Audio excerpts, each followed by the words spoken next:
السلام عليكم، مرحبا بكم متابعي قناتي. إن شاء الله تكونوا في صحة وعافية. اليوم في فيديو جديد، صابلي بالشوكولا وكريمة الجوزية. نبدأ على بركة الله بالوصفة والمقادير. بسم الله. في الوصفة هذه راح نحتاج 500 غرام تاع مارغرين. راح نستعمل علبة كاملة تاع 500 غرام. راح نضربها قليلا بالباتور، تقدروا ثاني تستعملوا اليد. الزبدة هنايا باردة قليلا، يعني نضربها بالباتور باش تطرى. الوصفة هذه كنت درتها من قبل بالبان دي بيس، واليوم راح نديرها بالشوكولا. فيها يعني تغييرات بسيطة. نكمل هنايا نضيف السكر الناعم أو سكر غلاس. راح نحتاج في الكمية هذه 3 كيسان تاع سكر ناعم كما راكم تشوفوا، 3 كيسان تاع سكر ناعم. نخلي لكم المقادير بالجرام في صندوق الوصف. ونزيد نضربها مع الزبدة. نضيف 3 بيضات بلا ما نساو رشة الملح ومغرف صغيرة تاع لافاني. نزيد نضربهم مع بعض.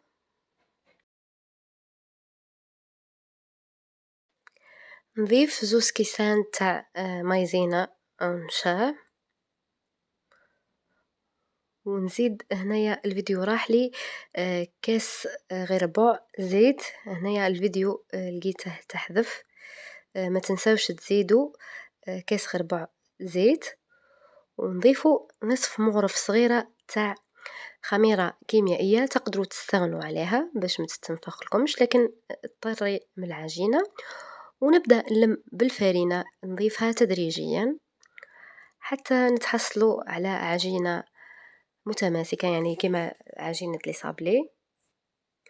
الوصفة هذه نقدروا نستعملوها الكامل لي فون دي طارت. يعني الوصفة هذه خرجت لي 140 حبة، يعني بالتقريب يعني 70 حبة فوق بعض. نلموا العجينة بالأصابع بلا ما نعجنوا.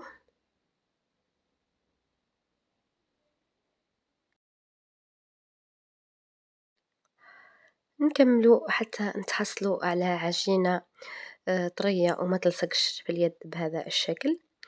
رايحة نحتفظ بها، نخليها ترتاح حوالي ربع ساعة قبل ما نبدأ نخدموا بها، يعني كما عجينة الصابلي تماما. بعد ما ترتاح العجينة راح نجي نحلها بهذا الشكل على سمك نصف سنتيمتر. يعني هذه أسهل طريقة باش يجيكم الحبات كامل نفس الشكل.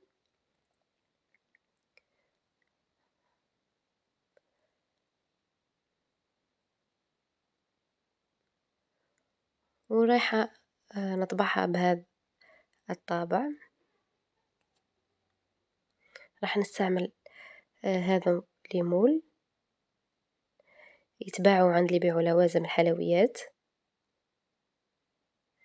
يعني أي مول متوفر عندنا الشكل المربع أو الدائري، يعني نحاولوا نجيبوا الطابع اللي يجي معاه ونطبعه بهذا الشكل ونضغطه على المول باش الحبة تأخذ شكل المول بهذا الشكل.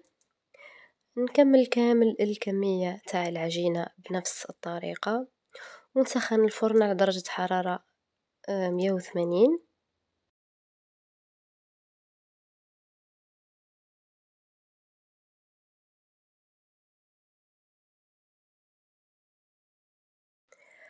قبل ما نحطهم يطيبوا نثقبهم بفرشاة بهذا الشكل باش ما تطلعش من الوسط.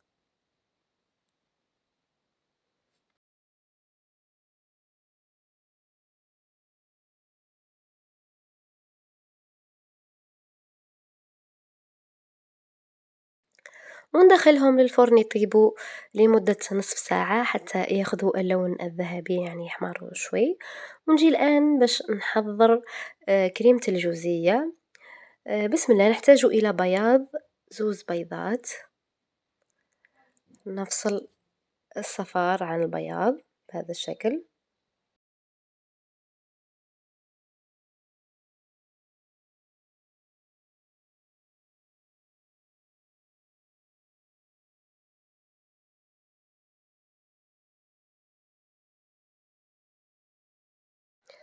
نضيف رشة ملح إلى بياض البيض. هنايا عندي حوالي 300 جرام تاع عسيلة، هكا بدون إضافات، عسيلة اللي تتباع برا هكا ثقيلة. أنا هنا استعملت المرجان. نحطها حتى تغلي على نار متوسطة.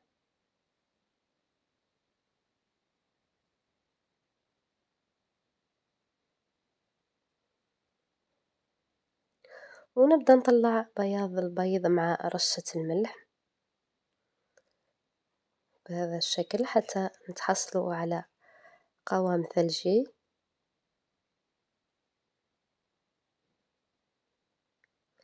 الآن العسيلة راهي تغلي، راح نضيفها بالتدريج على بياض البيض حتى يبدأ يثقل.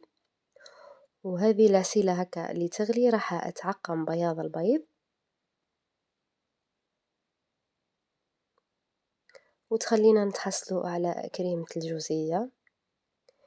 نكمل كامل كمية العسيلة بهذا الشكل، نضيفها بالتدريج ونبقى نضرب حتى يبرد تماما الخليط. نقدروا ثاني نستعينوا بماء مثلج نحطه تحت الوعاء حتى يبرد تماما.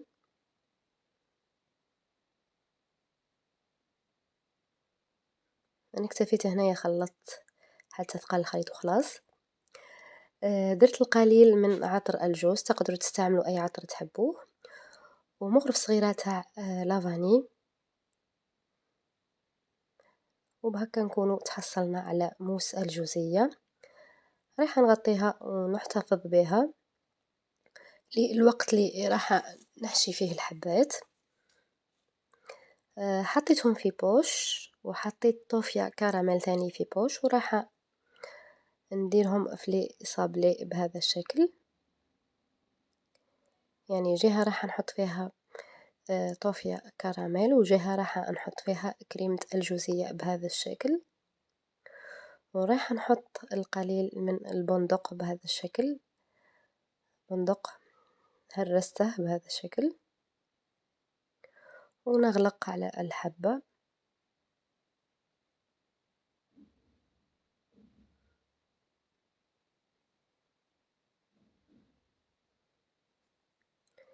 الآن نجي لمرحلة الجلاساج. عندي هنا شوكولا بالحليب، ذوبت على حمام مائي وضفت لها كما راكم تشوفوا القليل من الزيت،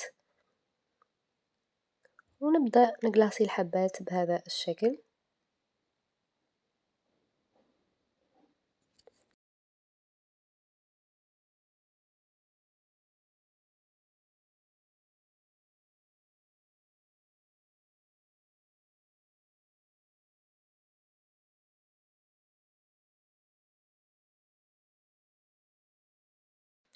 نكمل نجلاسي كامل الحبات بنفس الطريقة.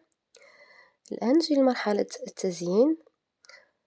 راح نحط القليل من الشوكولا في بوش، وراح نثقبها ثقبة صغيرة ونعمل خطوط بهذا الشكل.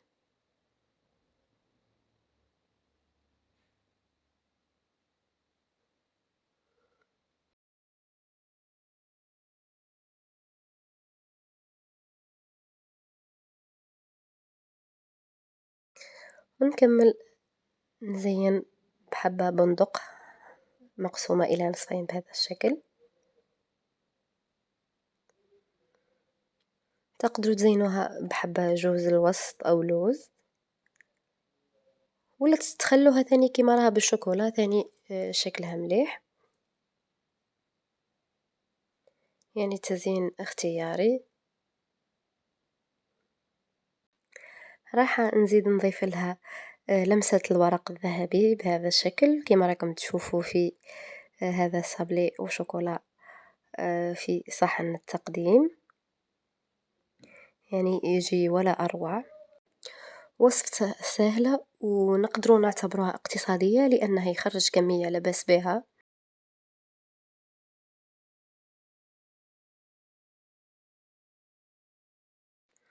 نقسم لكم حبة تشوفوها كيفاه تجي من الداخل.